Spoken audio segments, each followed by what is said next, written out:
Akim Olufemi Gbajabiamila.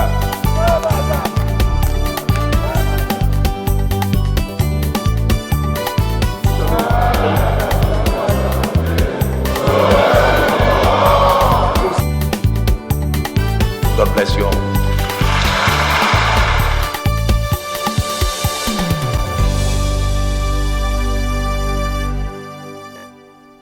We borrow heavily every time to finance the budget. Lawmakers express concern over high recurrent expenditure and debt servicing.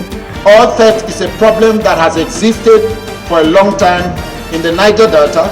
And House to investigate the setting ablaze of oil vessel by security operatives. Glad to have you join me again on another fresh package of House tickets. My name is Dihelia Mamza. The House of Representatives on Wednesday, October 12, 2022, adjourned plenary till November 15, 2022. This is to give room to its committees to carry out the budget defense exercise necessary to pass the 2023 budget. Before that, it debated the general principles of the appropriation bill. House Ticket will bring you the details from this debate in the course of our program. The suspension of the 8-month strike embarked upon by the Academic Union of Nigerian Universities is also a welcome development. In a follow-up meeting just before the union suspended the strike, the president of the union commended the speaker for his role in the negotiations. Details of this meeting and other events in the House make up this episode of House Ticket. Please stay tuned as the program begins after this short break. The entire purpose of the legislative agenda is to direct our legislative resources and efforts in a coordinated effort to ensure the well-being of the individual in a life of safety and freedom. That is a high ambition, but it's well worth the effort. We have passed landmark legislation to fix our oil and gas industry, reform the police, and reorganize the corporate administration system in our country. We have considered and passed meaningful legislation that impacts all areas of our national life.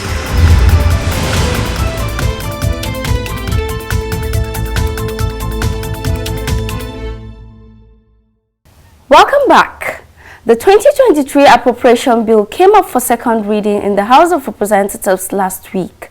The general principles of the 2023 budget were presented by the House leader, Representative Alhassan Ado Dogua. Mr. Speaker, according to Mr. President, this is a budget, he said, a budget of sustainability and transition. Of course, it's a budget of transition because Mr. President has laid before this chamber the last appropriation bill which he should lay in his tenure. So I want to believe we must look at those key areas, especially in the area of consolidation of the ongoing projects. Most of these projects, Mr. Speaker, honorable members, you can agree with me, are the legacy projects of the Buhari administration. And the Buhari administration legacies are called his signature projects. And by extension, they are also legacy projects that we should all be proud of as an institution. Lawmakers commented on the high recurrent expenditure, high debt profile, debt servicing, fuel subsidy, as well as the proposed benchmarks, while urging relevant committees of the House to make adjustments where necessary to make the budget implementable. There is one salient issue that we have not been addressing as a parliament with the national budget. That is the personnel cost. Mr. Speaker, let me call the attention of the committee chairman that every MDA, they have a surplus under personnel cost, and it is now being investigated by the ICPC. So we must focus our attention on the issue of this personnel cost. There are a lot of things that are going wrong with the personnel cost because we overlook the issue of personnel cost during our budget process. I think this is the time now that we should look at the issue, we should scrutinize this personnel cost because a lot of shenanigans is going on in the MDAs with respect to personnel cost. We borrow heavily every time to finance the budget. And I sat down and I asked myself, as somebody, as an institution, have we actually sat down and see if we're saying in aspect of the oil theft, Mr. Speaker, the oil theft, if half of our crude oil is being stolen as an institution. I've not had a word from the spokesperson of this House of Reps, even since the discovery of the 4 kilometers. I've not had a word. And I think it is high time we start speaking. We are here to speak on behalf of our people. I think high-level corruption is going on, and it's affecting the masses. The masses that is earning less than 30,000, less than 100,000 a month, and has 3-4 kids to feed. Inflation everywhere. The benchmark we have is, as per OPEC quota, is 169 barrels per day, 1.6 million barrels per day.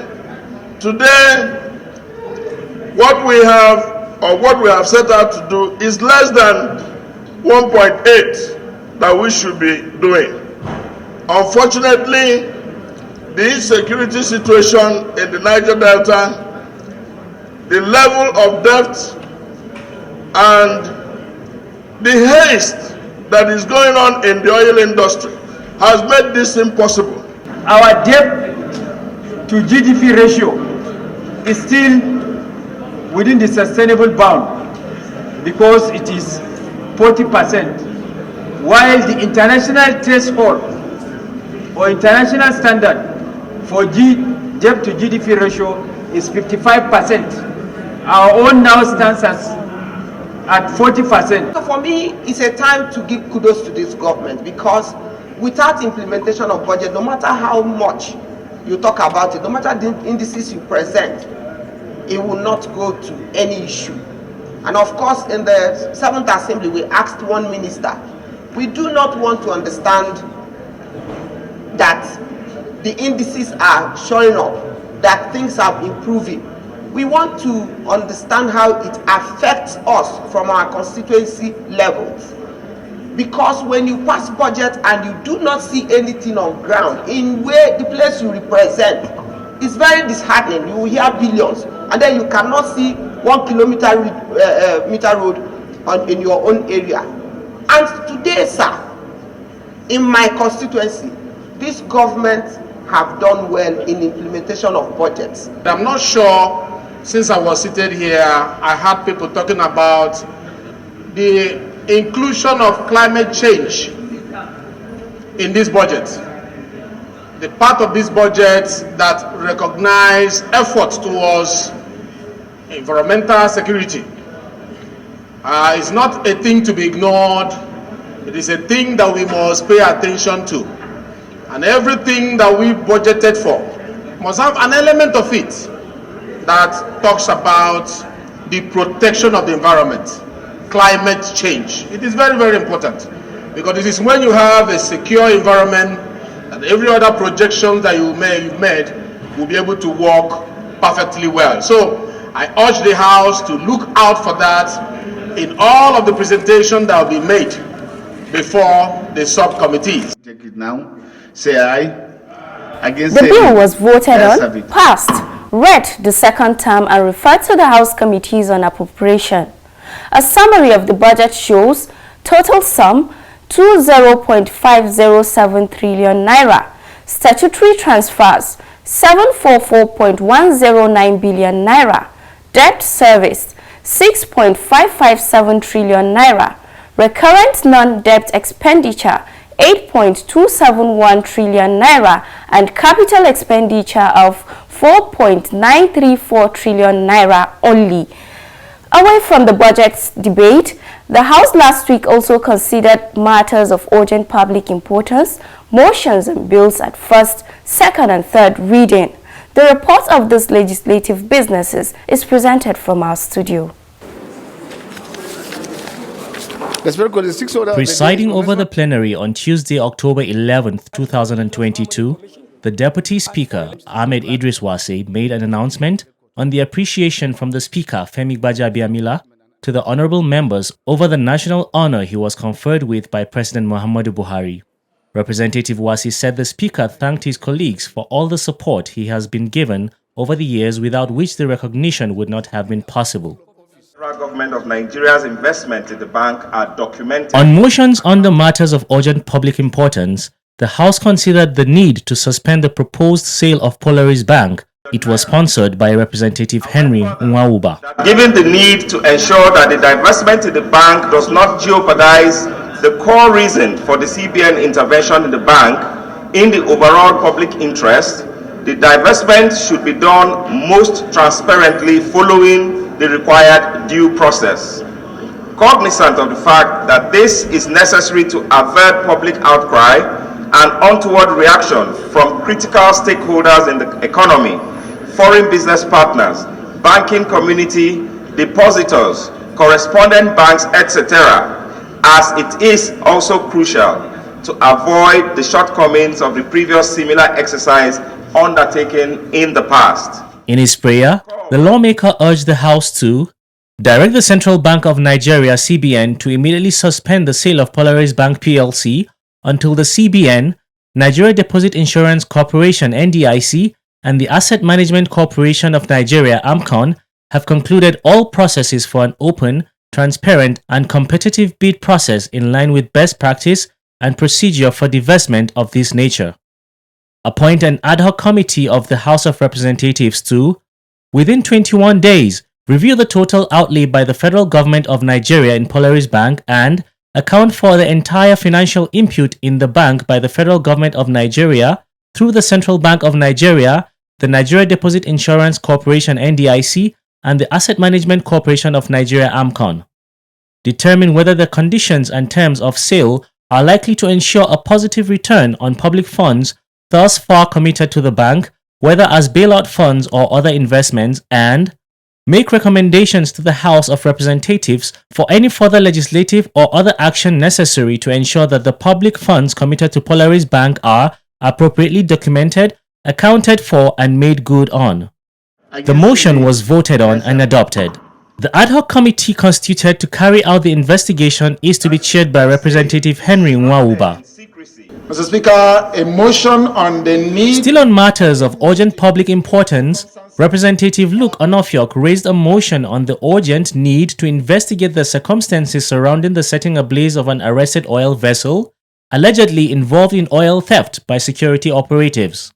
Oil theft is a problem that has existed for a long time in the Niger Delta and has caused serious environmental degradation of the region and has negatively impacted on the revenue generation of Nigeria, causing the country to lose about 470,000 barrels of oil per day, amounting to $700 million monthly, according to the Nigerian National Petroleum Company Limited. His prayer was to urge the relevant committee of the House to investigate the circumstances surrounding the destruction of the oil vessel instead of preserving it for exhibit and report back to the House for further legislative action.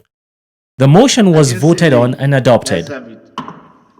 Arise to move the motion on the call to... Moving on to motions from the order paper for the week, Representative Awaji Inombek Abiante and Representative Dumnamene Dekor made a call to investigate the recruitment, staff quota and promotion process at the Nigeria Security and Civil Defense Corps (NSCDC).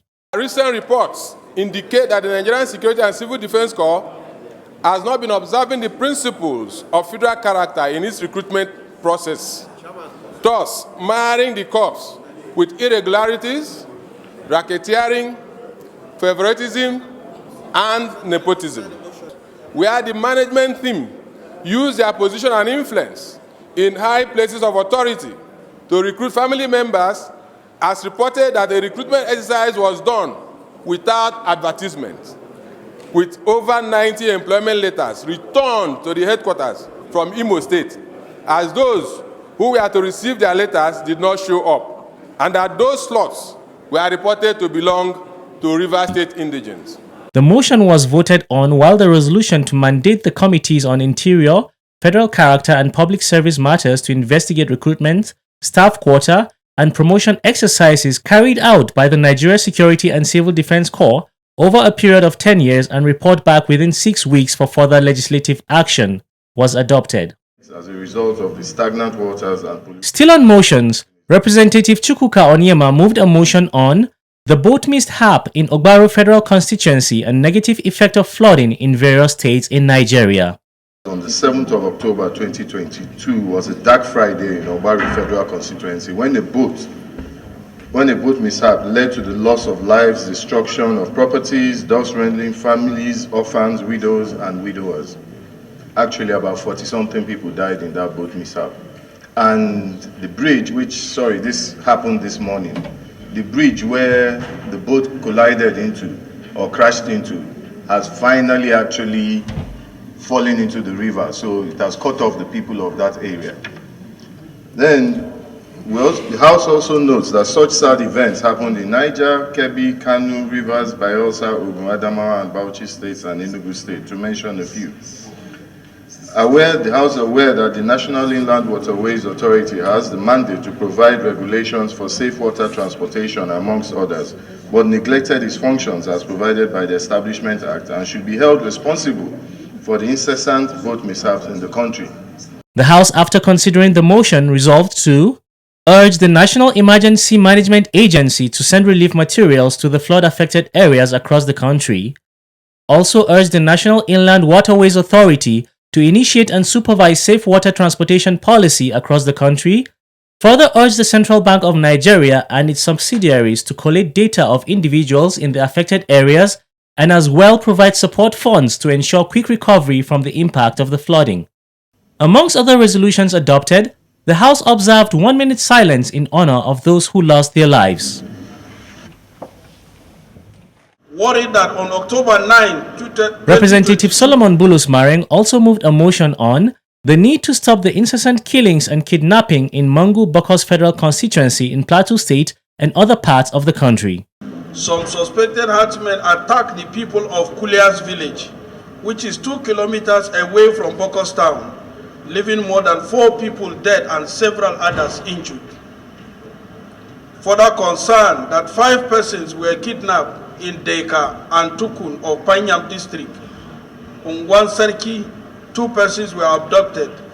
2 people were also taken at Ongwan mission of Mangu district, while 2 others were kidnapped in Pushit district of Mangu local government area, all within the span of 6 days.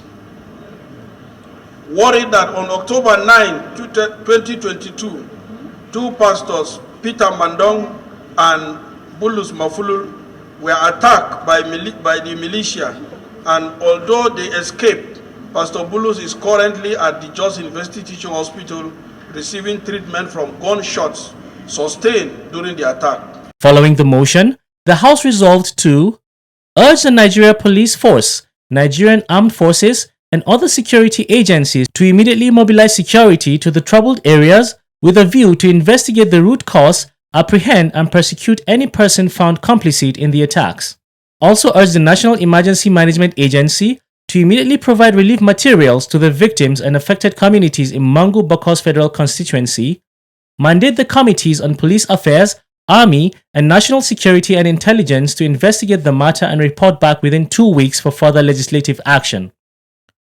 Meanwhile, several bills were presented for first reading, amongst which are Terrorism Prevention and Prohibition Act Amendment Bill 2022, sponsored by Representative Dachung Musa Bagos.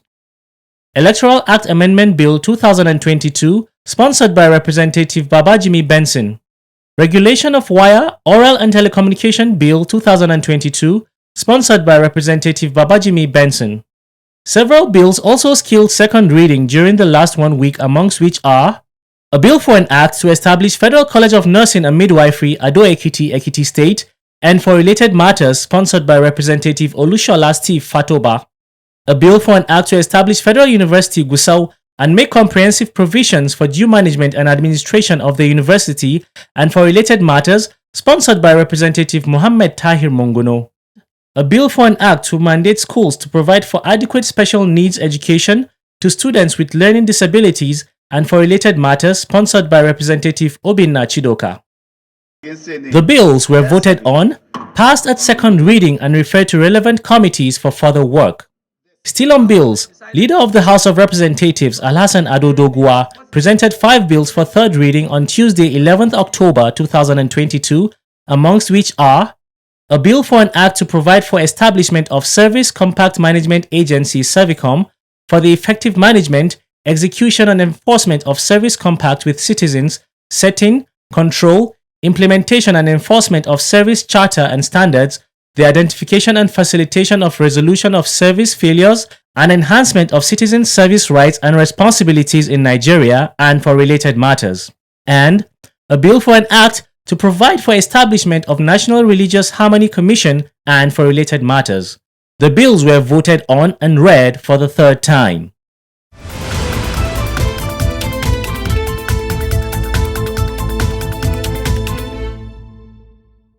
Welcome back and thanks for staying tuned. One cheering news that broke at the end of last week was the suspension of the 8-month-old strike by members of the Academic Staff Union of Nigerian Universities. Shortly before the suspension of the strike, the House leadership had again met with the leadership of the Academic Staff Union of Universities, ASU. This was on Monday, 10th of October 2022. A report on the resolutions reached at that meeting is presented from our studio.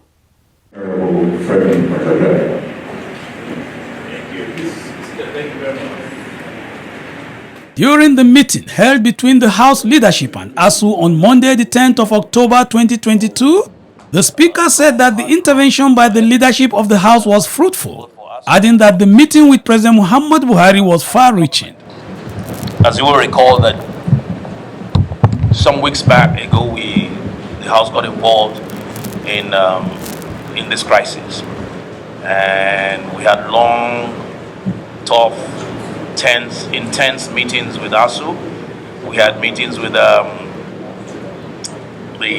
those on the government side, and we're happy to report that as a result of the consultations and intervention of the House, very significant progress has been made, and we are more or less at the end of the road. The Speaker also mentioned that the leadership of the House was able to ensure that all the demands of ASU in terms of revitalization fund and salaries, among others, had been provided for in the 2023 budget. Also speaking at the meeting, President of ASU, Professor Emmanuel Oshodeke, said, from what the union had seen at the meeting, there is hope for them. From what we have seen today, I think for the first time since this our action started, we are seeing light at the end of the tunnel, because this is the first time we are having a such thing that, and we hope this time around, there will not be any attempt by any party or group to create something that will also make us run into anything again. We hope that this will be the final in the interest of our children.